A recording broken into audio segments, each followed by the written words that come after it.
This is my personal leadership development presentation. The first question I ask myself is, what is leadership? There are various definitions of leadership, and as such, there's no universal definition. To illustrate, Peter Drucker says, and I quote, "The only definition of a leader is someone who has followers." Similarly, John C. Maxwell says, "Leadership is influence, nothing more, nothing less." And Bill Gates says leaders will be those who empower others. So who is entitled to lead? There's no need to possess the position at the top of a group, department, division, or organization in order to lead. So any one of us can be a leader. To lead essentially means to make things happen. And leaders also need to know and communicate their values. What are values? Values may be said to be whatever one considers important. To be sure, almost any action we take or decision we make invariably involves values. Therefore, leaders should know and communicate their values or convictions. The values help a leader explain the trajectory or direction people or an organization should take. There's also another important aspect about leadership, and that is envisioning a shared future. And in this regard, the vision as a concept means painting a picture of the future that produces passion.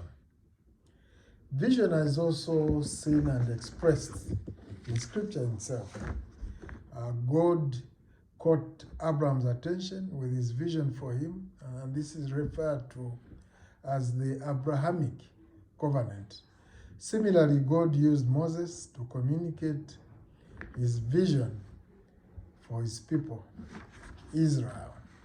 And the most often quoted verse in Scripture regarding vision says this in Proverbs 29, verse 18, namely, "Without vision, the people perish." So a shared vision is very important in leadership.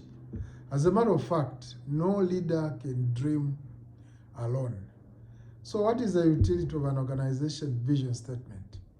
A vision statement in organizations provides focus, direction and guidance, and also helps guide decisions and actions. We'll now look at some of the essential leadership practices and concepts. Generally speaking, an exemplary leader needs to exhibit the following traits or attributes. The first trait or attribute is confidence, and by confidence, it is meant that people follow someone with a clear sense of confidence.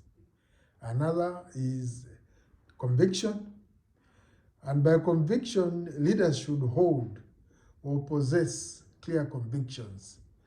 Leaders should lead by principle. The third attribute or trait is competence. Competence refers to skills that are necessary for one to execute their work or indeed assignments. And the fourth trait is connection.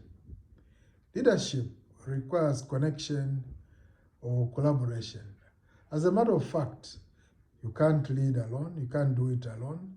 In the end, leadership is about relationships.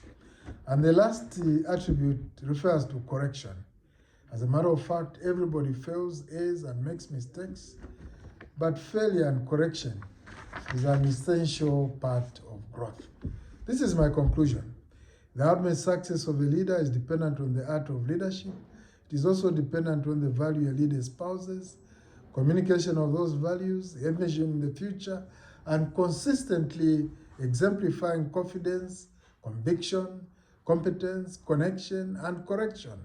So we need to embrace these virtues and make them part of our way of life or culture. Peter Drucker sums it this way: culture is strategy for breakfast.